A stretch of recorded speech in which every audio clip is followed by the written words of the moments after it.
নাম শ্ৰী মোলান দাস, ঘৰ ডেকাইখনচোৱাত। মই এই পেঁপা বাদ্যৰ লগত আজি ৪৫ বছৰ জড়িত হৈ আছোঁ।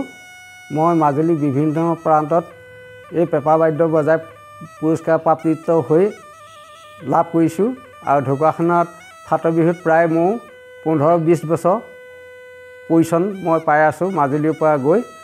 মাজুলীবাসীৰ ৰাইজে সকলোৱে জানে, অসমবাসীৰ ৰাইজেও সকলোৱে জানে, চতুৰ্দিশে মোৰ নাম জানে আৰু মই বিভিন্ন হুঁচৰি দলৰ লগত গৈ মই এই বাদ্য বজাই মাজুলী গৌৰৱ প্ৰাপ্ত হৈছোঁ। দিল্লীতো মই এই বাদ্য লৈ বজাই মাজুলী গৌৰৱ কঢ়িয়াই আনিছোঁ।